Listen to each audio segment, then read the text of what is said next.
This is CNN.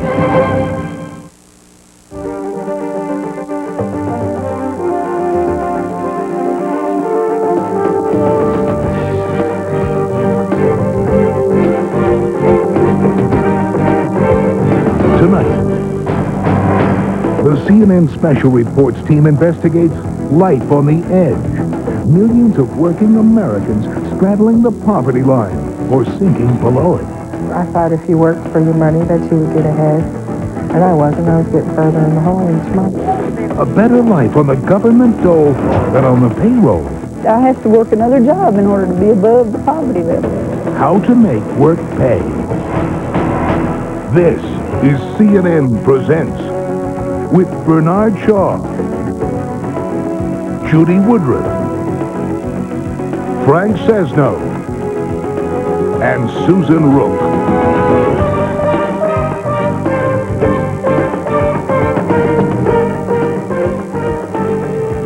Tonight, join Judy Woodruff as CNN presents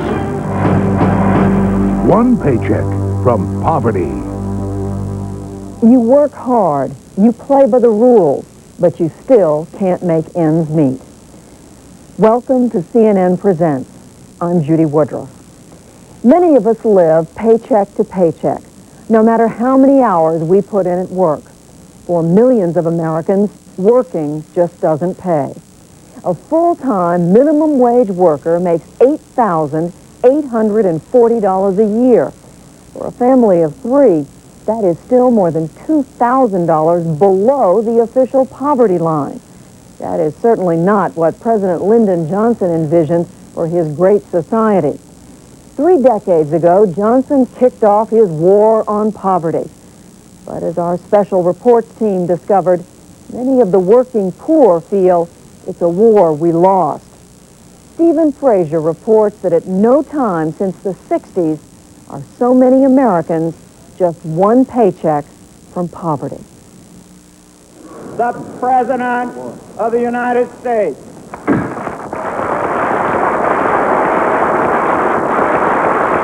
The year was 1964. Lyndon Johnson was president. In his first State of the Union address, he declared war.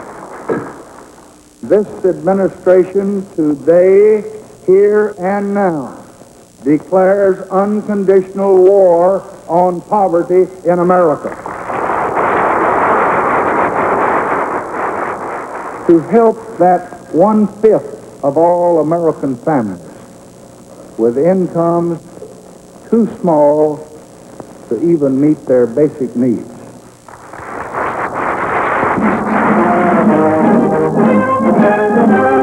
To promote passage of his anti-poverty programs, the president toured America's poorest areas, urban and rural. One stop, Martin County in eastern Kentucky. Families of coal miners stood 5 deep, straining to see their new champion, the man promising to help them to a decent life. Today, no one lines the streets of Martin County. No motorcade marks the 30th anniversary of the war on poverty. 30 years later, what's distinctive about poverty in the United States is how many Americans are working hard for incomes that barely reach the poverty line. Almost 10 million Americans are officially classified as working poor, and for them, life is a struggle. Tim Priest was 3 years old when President Johnson came to his hometown of Inez in Martin County. As a child growing up, I spent a lot of time in these fields. In the years that followed, Tim Priest created a middle-class life for himself and his family. 6 years ago, I was working as a coal miner, working day shift from 6:30 in the morning to 3:30 in the evening. Come home, supper would be waiting on me. Very good income, 40-some thousand a year, 100% medical. Eye, dental, glass, everything. And it was a good life. A good life bought with hard work, but no amount of human labor could compete when big machines automated the mines. On January 3rd, 1989, the mine foreman come out and handed an envelope. Said, they're cutting back, and you're one of the first ones to go. Pizza stop to help you? Tim Priest ended up selling pizza. Okay, $22.99. I make $4.50 an hour, and that's decent. That's better than most. That's 25 cents an hour more than minimum wage. It does not provide for his wife and 2 children. So Linda Priest returned to work at a bank.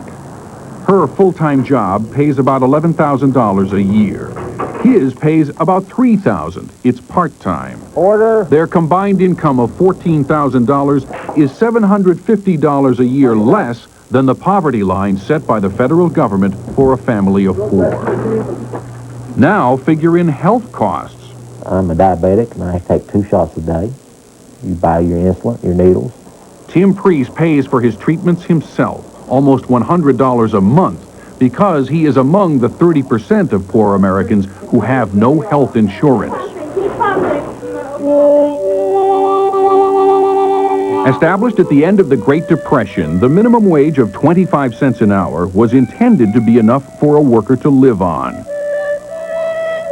It was supposed to go up as the cost of living rose, but it stayed the same from 1981 to 1990, as the cost of living rose 48%. Today's wage, $4.25 an hour, doesn't pay for basic needs. Tim Priest's ambition to get a job that would requires a lot of effort. He carries a full course load at a community college in hopes of becoming a math teacher. After class, his job, where he studies between customers. Jesus makes it right. You tell somebody that you believe that Jesus died, that you've accepted him as your Savior, then you're a born-again believer. And every Wednesday and twice on Sunday, there is church where he's an associate pastor. But the church stopped paying him to preach. Now the only time he earns any money at church is when he cleans it.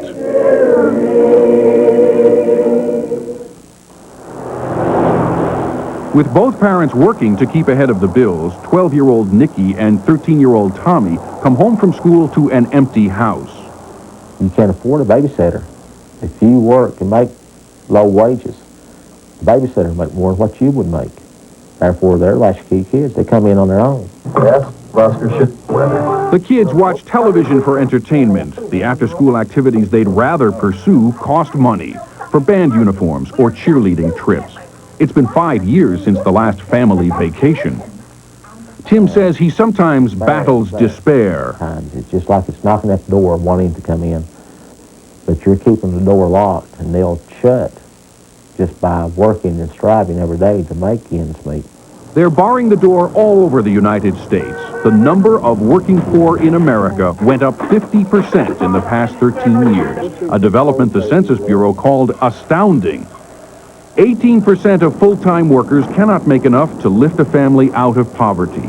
Incomes got worse for every group the census measures, men and women, whites, blacks, Hispanics, Asians, young and old, college graduates and high school dropouts, rural and inner city. More rural, in fact, but hardworking people, all of them.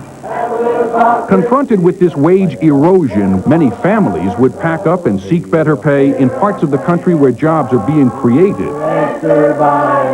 Deborah Floyd, president of the college Tim attends, says her students are trying to find some way to stay here.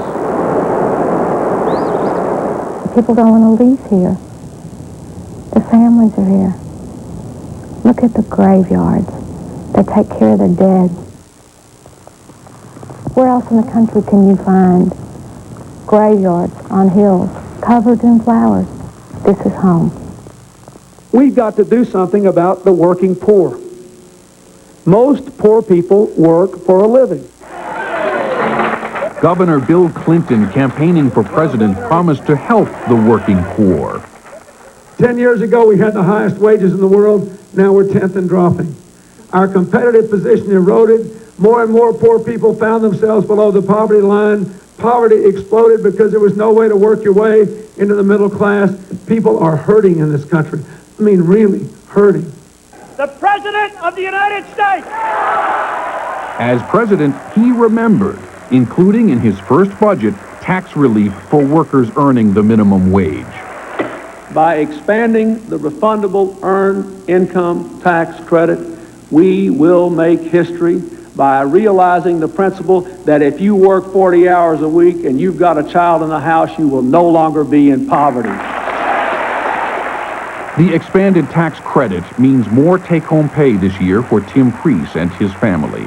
But they will not soon see the other help Clinton promised, a higher minimum wage. At least not until Congress votes on health reform. While Washington maneuvers, back in Kentucky, it's another workday for Tim Priest. There's nothing guaranteed.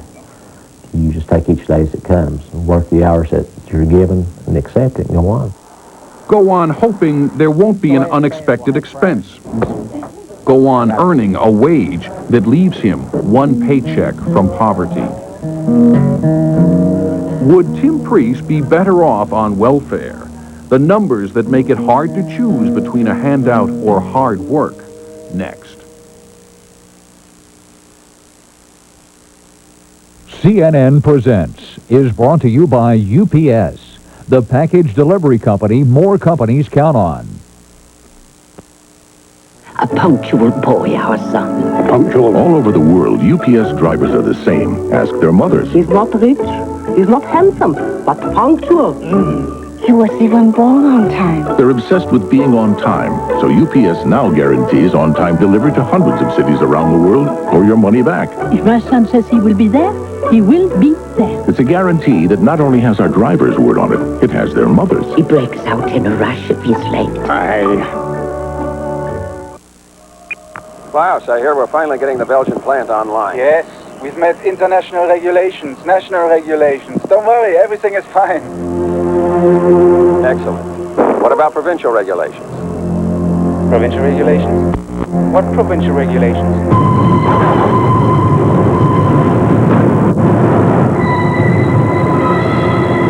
No one offers you more international business expertise than KPMG Pete Marwick, the global leader. Every year, American business wastes millions of dollars on international calls by using the wrong long-distance company. Now you don't have to waste that money. Introducing MCI's Proof Positive Worldwide.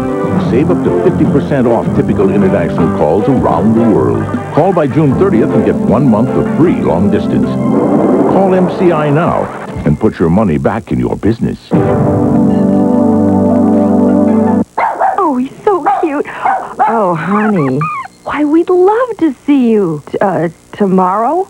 I didn't do it. Really? The Bissell Big Green Clean Machine. For just a room or your entire home. Your carpet looks cleaner, smells fresher, and lasts longer. A professionally cleaned look. And now, introducing Bissell Carpet Care Allergen Control Formula to help remove allergy-causing dust mites, pollen, and pet dander. To the lawless west came a man of the far east. Quickly as you can. Snatch the pebble from my hand. East meets Wild West on the legendary Kung Fu. Weeknights at 7 Eastern, only on TNT. We continue now as CNN presents One Paycheck from Poverty. So how are you feeling? Doing okay? Pat Frost is a welfare success story in one of the poorest counties in the country, Clay County, Kentucky. She earned a nursing degree while on government assistance. I love being a nurse. I've wanted to be a nurse ever since I was, I'm probably 3 years old. My grandmother was a nurse. And I always wanted to be like my grandmother. Now she's off the dole, supporting a husband and 5 children. It isn't easy. Did you get 100 on that? Good girl. Mommy. Now I have to work 12-hour shifts at 2 different jobs in order to stay above what the welfare system was giving me to stay at home. About an hour's drive away in Whitley County, Barbara Collins made a different choice. She decided working is not worth it. I couldn't believe that I wasn't making it. I thought when I got a job, even though it was part-time, I would get a little bit ahead. But then when I realized I wasn't, I couldn't believe it. So Barbara Collins came back to this office and got back on public assistance, having made for herself the choice that now confronts thousands of welfare recipients nationally. Take a job at the minimum wage or stay on welfare. Barbara Collins simply went by the numbers. Pat Frost figured in other elements.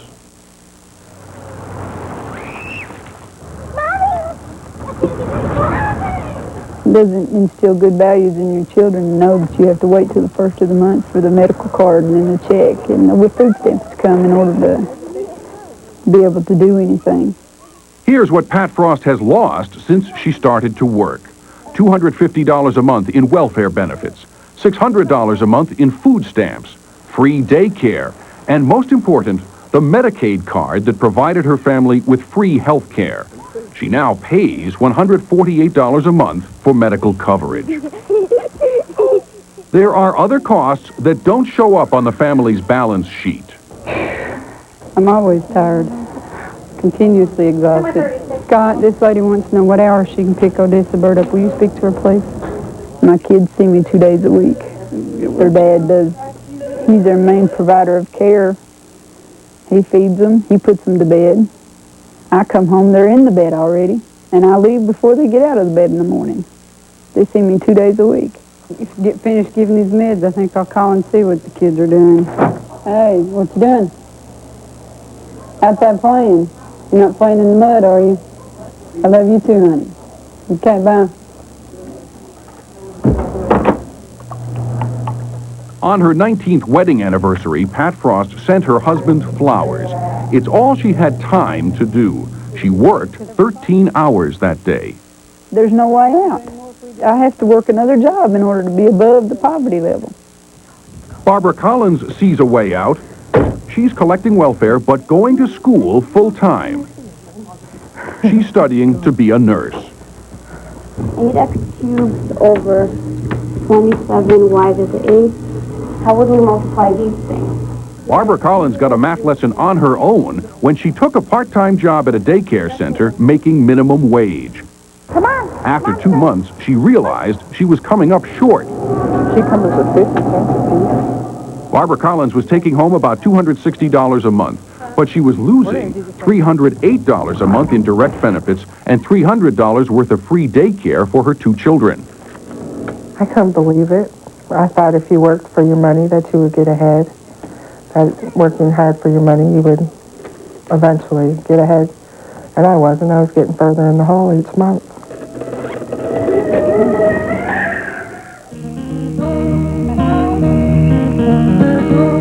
In 1988, Congress passed the Family Support Act to encourage work over welfare. The law is designed to wean new workers off the dole by reducing their benefits over time. But Barbara Collins says the cuts are too deep and come too quickly for someone making minimum wage. And many entry-level jobs pay just that. When I got a job, it was like they were cutting me left and right, and it wasn't helping me at all. There is no way of knowing how many of the nation's 5 million welfare families could improve their finances by getting off government assistance. But a full-time minimum wage worker earns a little more than $8,800 a year. And a typical welfare package is worth about $12,000 a year, including medical benefits. At the Whitley County Welfare Office, why didn't they tell Barbara Collins she'd be worse off financially by working? They did. Here's how her caseworker explains the complicated government formula. Pay attention. As your hours increase and your wages increase, and as time goes on, you lose regards because they're time limited. They're time limited for a certain amount of time. And as you lose those disregards, you become hopefully more self-reliant, self-sufficient. Got that? So how make work more attractive? Marion Collette runs a nonprofit agency in Appalachia designed to help low-income families. She agrees with President Clinton. Getting people off welfare is more a question of child care and health care than jobs. Let's touch your hand. We need this health care reform, and we need to have some kind of subsidized child care for low-income working people. Otherwise, it's like asking welfare recipients to go from the frying pan into the fire. Pat Frost and Barbara Collins have made different choices, but they are each trying to keep their families from the fire. And they share a dream. Their children's lives will be better. Happy birthday to you. Blow out your candles, blow them out. 10 years, I see myself as a nurse in a neonatal unit, taking care of infant babies, with a home and my children, and off welfare. 10 years. I'm hoping that I have one child out of college and working and earning his keep himself, because he's going to college already. And I'm hoping that in 10 years that the others will want to be looking towards that too and can be able to hold their heads up and know that we didn't have to depend on anybody but Mom and Dad to get us through and make it in life. Because I want them to be able to hold their heads up and know that they're a productive part of society, no matter how many knocks I have against them. You know, keep digging, because you can get there.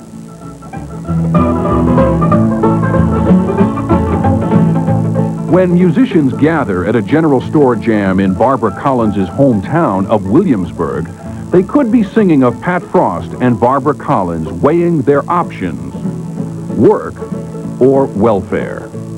The old crossroads now is waiting. Which one are you going to take? One leads down to destruction, the other to the birthday game. Can a way off welfare lie in the design of a T-shirt? The homemade response to vanishing jobs when one paycheck from poverty returns.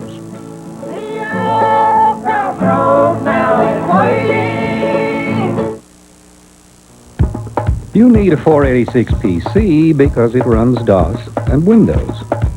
You want a Macintosh because it makes you more productive. You need a PC. You want a Macintosh. The PC you need. The Macintosh you want. So, which one should you buy? Both. The new DOS-compatible Macintosh from Apple.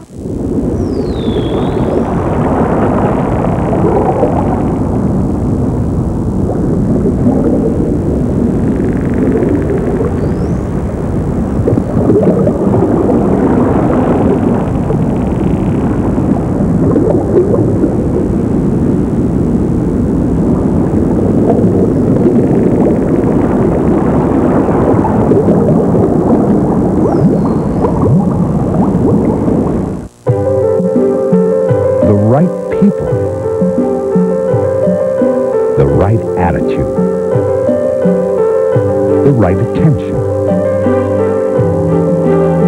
the right taste, the right style, the right place, the right way, the Wyndham way. Wyndham Hotels and Resorts. Shipping a package to Omaha? That's child's play. Try customs in Shanghai. The Peruvian Andes. Parking in Paris. Sandstorms in Cairo. The 400 dialects of India. An address between Czech and Slovakia. That demands local know-how. DHL people are the locals. DHL. We'll take it from here.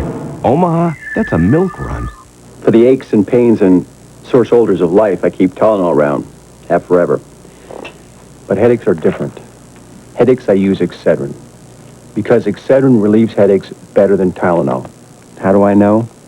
They have reports and medical research to prove it, but you know what? I really don't care about all that. I use it. That's how I know it's better. I use it. Excedrin, the headache medicine.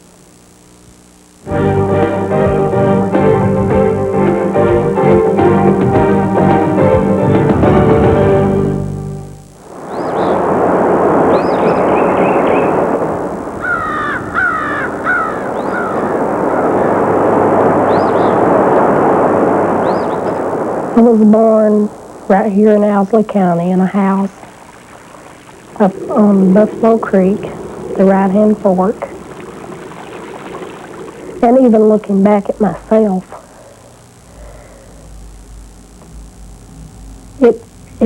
it's strange that I've come as far as I have.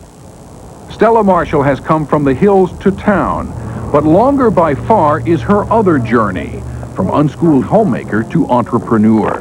This is a road that you just walk down. And now, is that the right-of-way? Yeah. It's a journey women here just didn't make until now, nor elsewhere in any of the pockets of poverty that exist in the United States. Stella Marshall runs a venture capital organization called Workers of Rural Kentucky, WORK for short. WORK sets up small local companies. It loaned this one, which silkscreens designs onto T-shirts, cash to buy equipment. I think that all communities that have people in need have to create something to solve that need. We can't look for other people to come in and solve our problems if we're not willing to work at them ourselves. We can ask for help, we can ask for support, but we have to be willing to help ourselves. We'll take it up when we get done. Stella Marshall's group here in Kentucky is like about 200 others across the country that try to find a way out of persistent poverty by financing the creation of small businesses. It's risky, lots of new businesses fail, but it's an activity born of need. As big companies eliminate workers, the poor sometimes find they do better by creating their own jobs.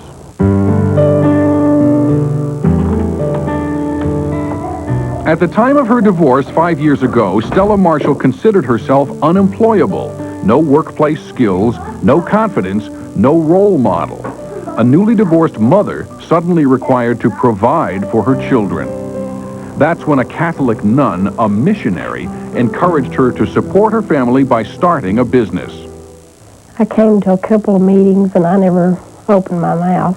I just sit there and listened and wondered and thought about what was going on. This is another company that I'm on the board of called the Appalachian Investment Corporation. Now, the funding she distributes, all private money, no government aid, enables other women to make a living by creating and marketing products or services. Let that lay right there. Wendy Barrett hopes to run the T-shirt operation within 2 years. Yeah, the middle of it with that's okay. Then after I get all these relabeled, I'll go ahead and file them alphabetical. Debbie White is training to take over as Works Director. Pam Hurdle arrives at closing time to clean the shop. Later each evening, she drives to another location, another client of the commercial cleaning service she owns. If anything, Pam Hurdle's personal growth is even greater than Stella Marshall's. While Stella considered herself unfit to work, Pam was told she was unfit by the welfare caseworkers you would expect would encourage her, told to forget her ambitions and stay home on public assistance. Instead, she joined Stella Marshall's group, started reading lessons, learned to drive, and got her first job. Well, at first, when Stella and Noel said, well, you can do it, I thought, well, maybe with all you standing behind me, I can do it. So, yeah, it takes time to really get the confidence to do stuff. But if you've got a group of people standing behind you, it really gives you the confidence to go on and do it. It provides them with a greater sense of control. Historian Ron Eller, director of the University of Kentucky's Appalachian Center. The difference often between the working poor and the poor who survive on public assistance is the determination to maintain some control over their life, to feel some independence over their lives. And that's a very, very important and valuable commodity for them. Well, I got married when I was 14. I had my first baby when I was 15. Managing a household at that tender age may have ended Stella Marshall's independence, but it had some beneficial effects. It demanded toughness and built skills.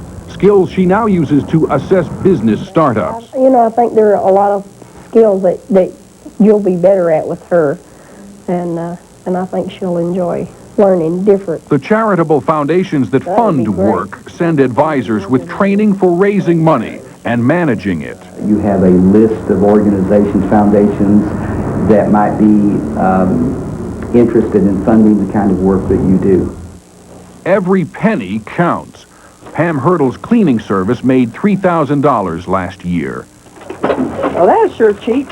3 other businesses set up by work are doing about as well. A 5th has gone under. If every business we got never makes a profit, we're not going to be failures as people. And we never started this thinking we were going to be millionaires. We never ever wanted to be millionaires. What they are officially are working poor, but working with the pride and the drive that can make millionaires. How teach the pride and the drive to children at risk of becoming tomorrow's working poor? One school board's innovation when one paycheck from poverty continues.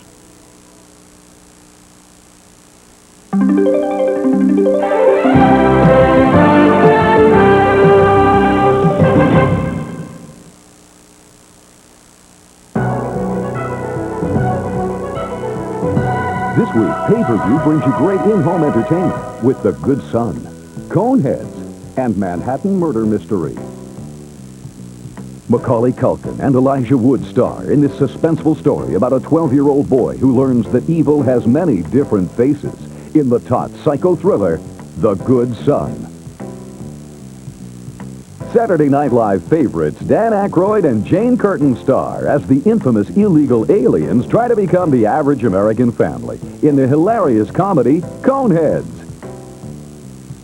Woody Allen and Diane Keaton are back to their old tricks as a couple of Upper West Side would-be detectives trying to solve a classic whodunit in Manhattan Murder Mystery.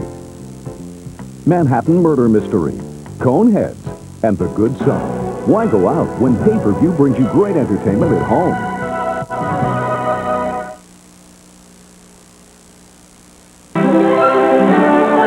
This is CNN.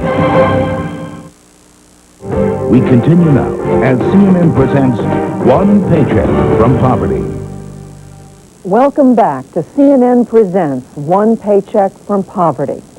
As you saw in the past half hour, hard work does not always pay off. But when does it? What kind of jobs does it take to lift people out of the ranks of the working poor? And what must our schools do to help our children find good work?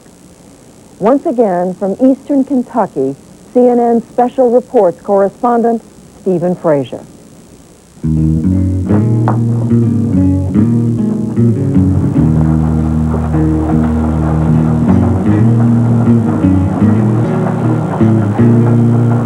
As long as they could count on a middle-class living working in a coal mine, boys in Eastern Kentucky left school early. So did girls as the miners asked them to marry.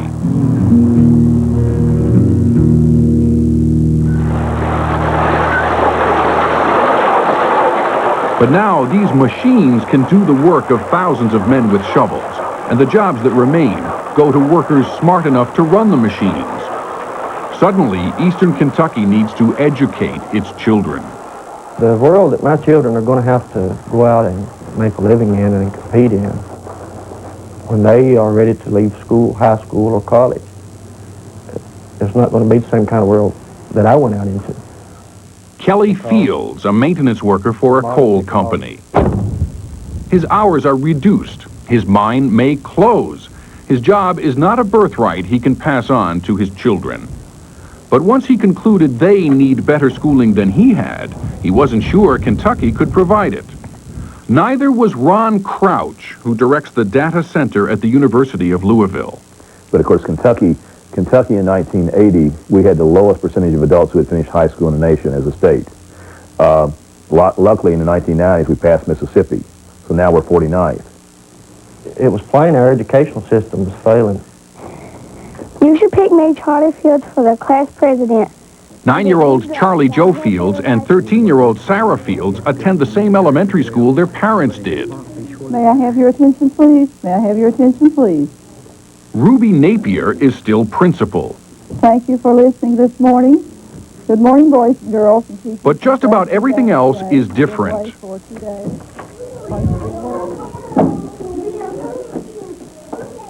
Morning, boys and girls. Getting ready to do your writing to read today? Good, all right. The program here was radically overhauled as Kentucky attacked its educational shortcomings on several fronts.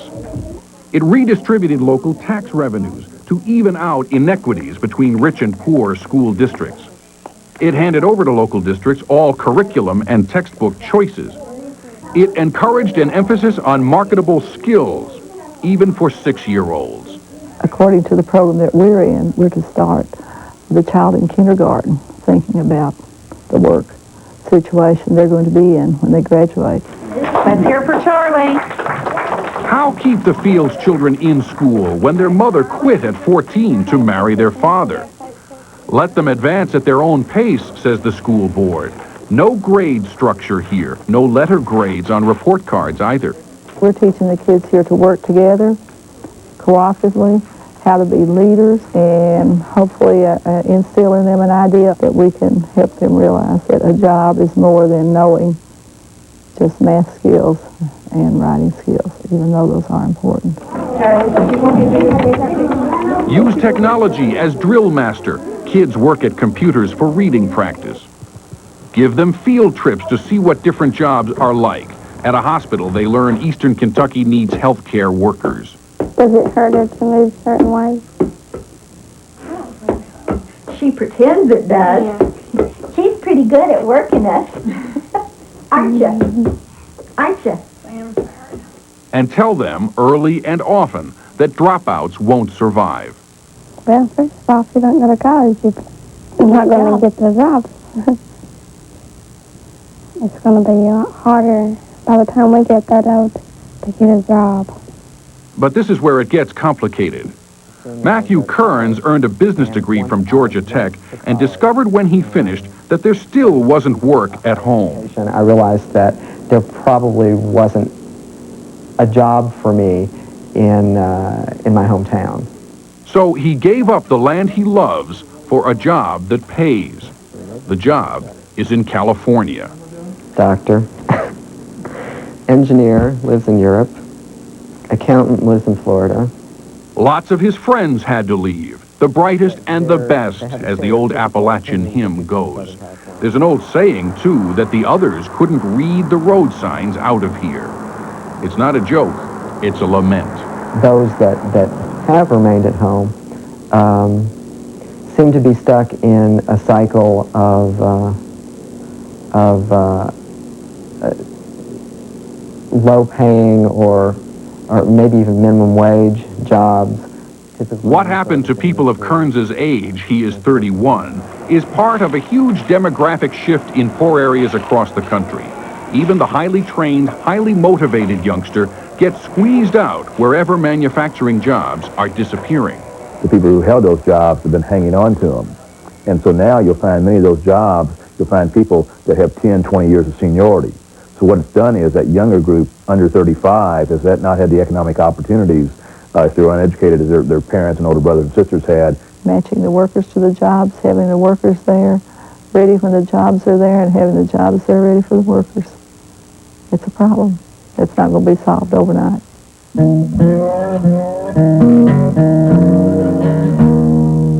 Kentucky's solution is to reform its schools now, hoping the jobs will come.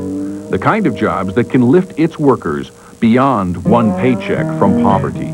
My children are going to actually need more intelligence than I need. They're going to need higher skills than I need. Because the jobs of the future for our children are going to be jobs that are going to require a greater brain power.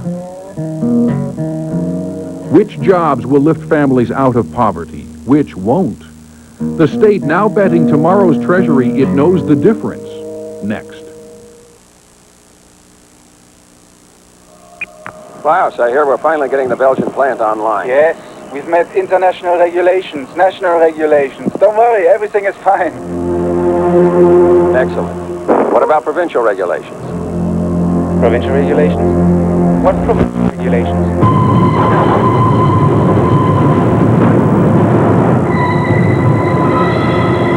No one offers you more international business expertise than KPMG Pete Marwick, the global leader.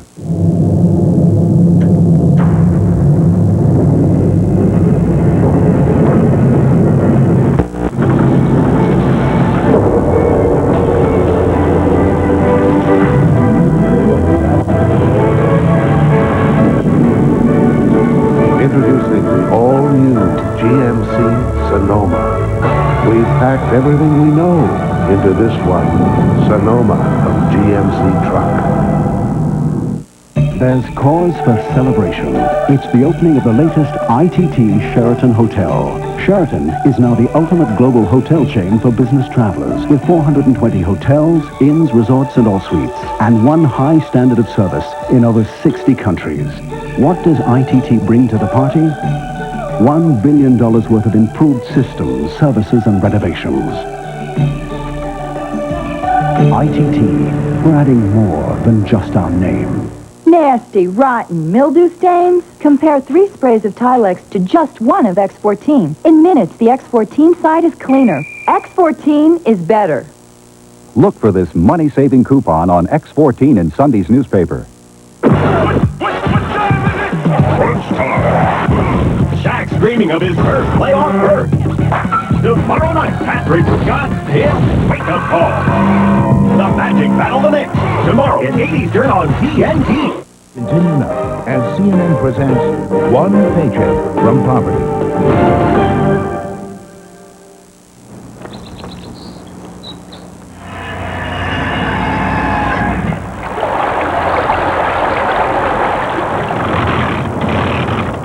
People in eastern Kentucky have always known how to work hard.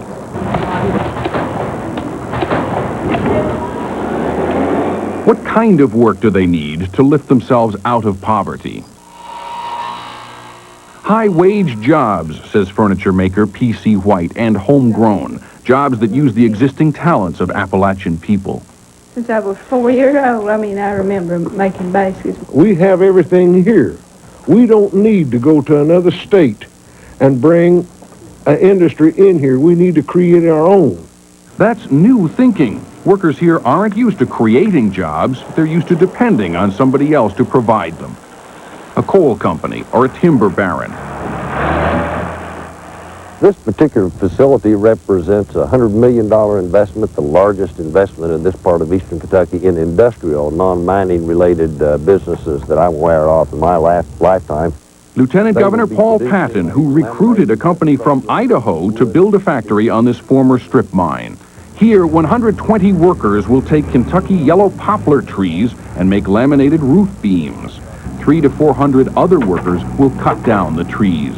When you consider that we're providing good jobs in an area where manufacturing jobs are almost non-existent, then directly or indirectly we will be removing people from unemployment roles, perhaps even from welfare roles. I think it's a very good investment on behalf of the people. Kentucky spent $3 million up front to attract this employer. More important, it is willing to sacrifice up to $100 million of future tax revenue, all to create 520 jobs. That's $20,000 per job. A good investment?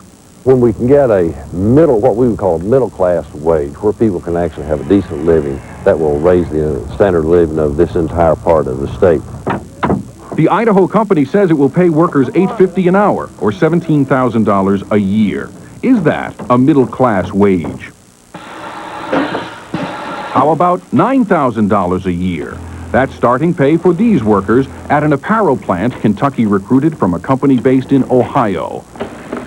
The state and county governments bought the land, put up the building, and paid for state-of-the-art sewing machines, which they lease back to the company. Those incentives, plus future tax abatements, will bring 250 jobs to Appalachia. Again, $20,000 a job. But without that commitment, the jobs might have gone to Mexico or Costa Rica. And it was a very tight race. I mean, when you look at offshore production with wages like in Costa Rica at $1.14 an hour, wages in Mexico at 65 cents an hour, you have to carefully weigh the alternatives against wages in the U.S., which in many cases in the apparel industry are approaching close to $6 an hour. So you have to offset that with productivity and automation. Appalachian workers like Sherry Combs or Janet Noble are smart enough to operate the machinery here, but they're not likely to be paid much more than the minimum wage. Let's suppose you were the sole breadwinner for your family for a while.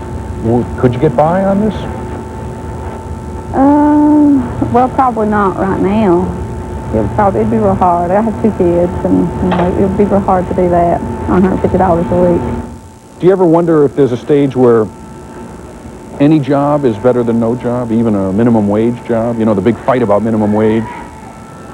I think that anyone is better off where they can work and earn a paycheck to support their family rather than being dependent upon other people to support them. I would like to see the minimum wage higher, but I think that a job such as this is much better than welfare. Indeed, this company provides generous benefits, a health plan, a retirement plan, profit sharing, stock ownership, a guarantee of 40 hours a week, and never a layoff in the 20 years it has operated elsewhere. So what's not to like? Plenty, says Kentucky's most persistent critic of recruiting jobs from other states, a newspaper, the Lexington Herald-Leader. In a series of columns that ran for months, Associate Editor Bill Bishop denounced job recruitment, saying millions of dollars in tax giveaways for a few thousand jobs just isn't worth it.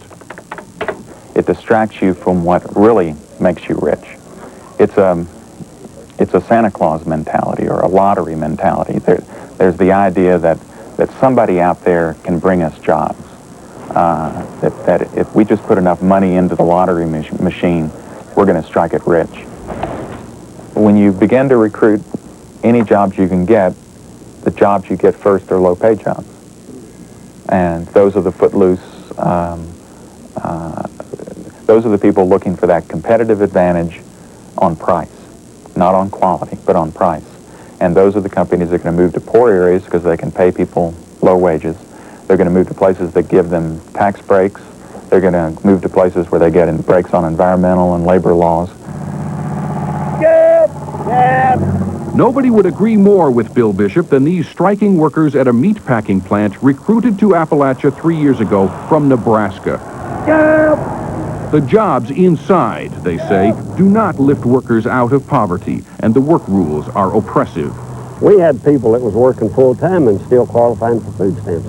That's bad, you know, when you're working a full-time job. We've got people in there, when you got to go to the bathroom, you have to ask them, and they stand right there and go to the bathroom in their pants, but they can't go upstairs, they fire you. When companies become abusive, when companies underpay their people when they can afford to pay more, other companies will come in and take their labor, just like other companies would come in and take their market if they're charging too much for their product.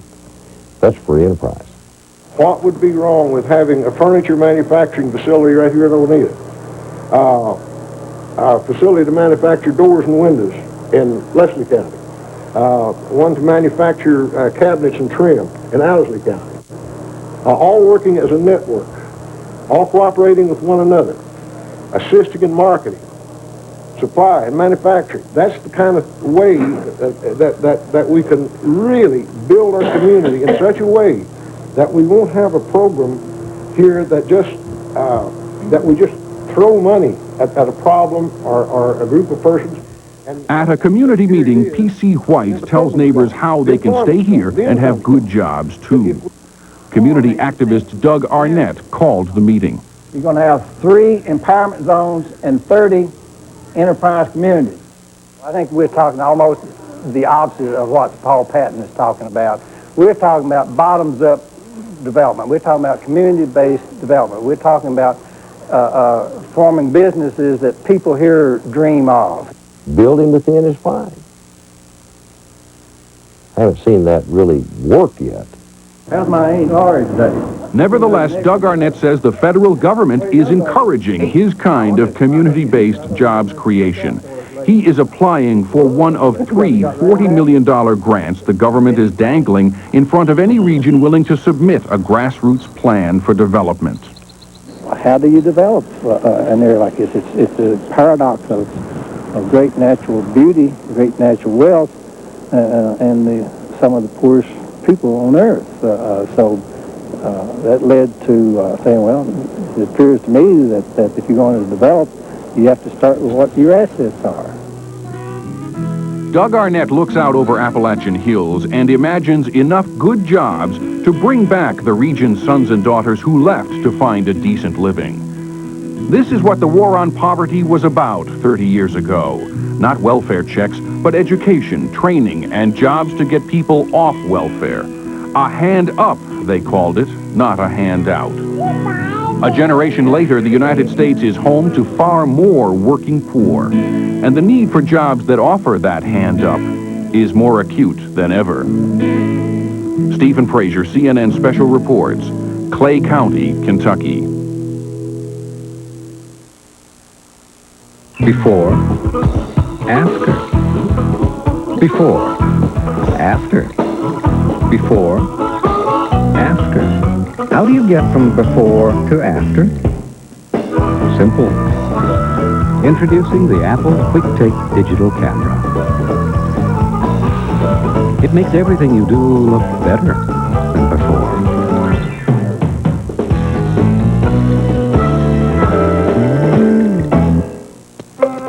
All over the world, when people are late, you're guaranteed to hear excuses. The alarm clock broke. Mein Goldfisch ist gestorben. Problemidische. At UPS, however, we guarantee we'll be on time. In fact, we now guarantee on-time delivery to hundreds of cities around the world, or your money back. So while you might hear, you'll never hear it from us. You know, a lot of people think Pat, John, and I always disagree. Nothing could be further from the truth. Sure, we argue issues, but that's healthy in any relationship. In fact, off camera, we're really good friends. Shut up, you fool! You want to tell the whole town? Fellas, how about another round? Crossfire. Weeknights on CNN. Lively talk, healthy debate. To help you and your dentist keep your permanent teeth permanent, Oral-B introduces the Advantage Plaque Remover. With its power tip and action cup, it's clinically proven to fight gum disease. The new Advantage from Oral-B, the brand more dentists use. Financial markets went into a tailspin after the Federal Reserve raised interest rates to fight inflation. Did the Fed misstep? I'm Deborah Martini. What's really behind the turmoil in the markets on Inside Business, 11:30 p.m. Eastern tonight on CNN. CNN presents One Paycheck from Poverty. Continues in a moment. Over the years, Canon color copiers have copied everything from pie charts to architectural renderings, from computer-generated presentations to top-secret documents. In fact, since Canon introduced the first color laser copier in 1987, our copiers have made over 1 billion high-quality color copies. And that kind of experience is sure to leave you smiling. To see how easy it is to own a Canon color copier, call 1-800-OK-CANON. It's a hit. Gene Shalit calls it a movie to jump up and down and cheer for. The Father, the Son, and the Holy Spirit. A magical, romantic comedy, says Rolling Stone. What do you think? Divine. The LA Times calls it a stylish and witty farce. Are you married? No. Are you a lesbian? Andy McDowell, Hugh Grant, 4 weddings and a funeral. Sounds like the first time I've had sex. Rated R. Now playing at theaters everywhere. Klaus, I hear we're finally getting the Belgian plant online. Yes, we've met international regulations, national regulations. Don't worry, everything is fine. Excellent. What about provincial regulations? Provincial regulations? What provincial regulations?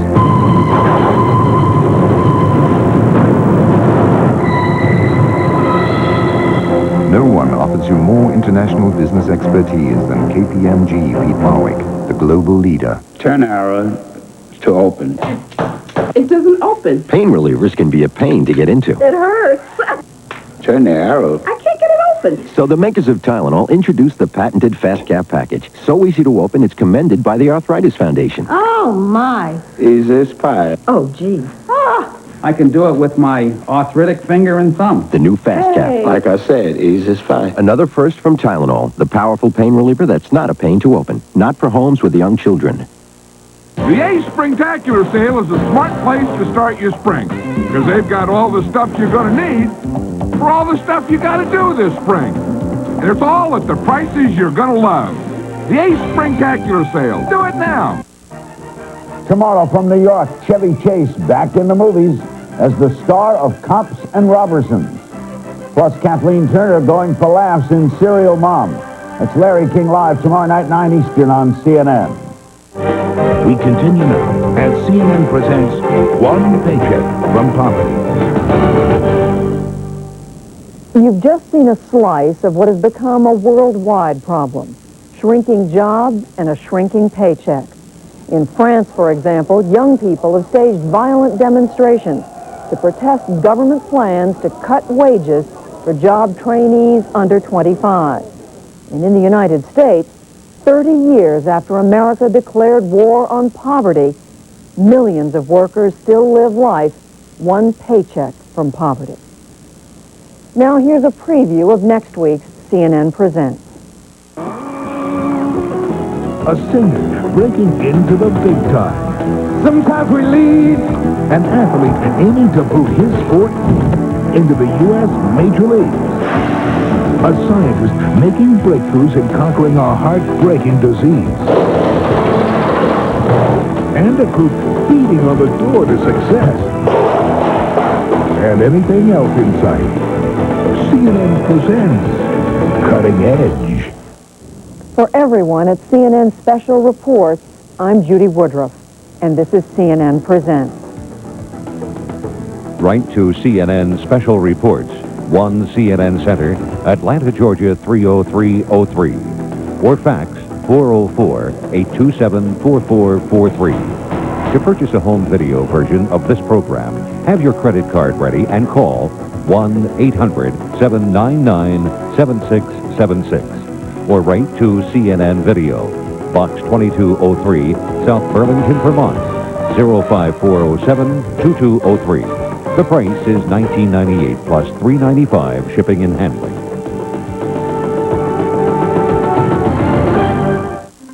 World News is next, followed by Sports Tonight.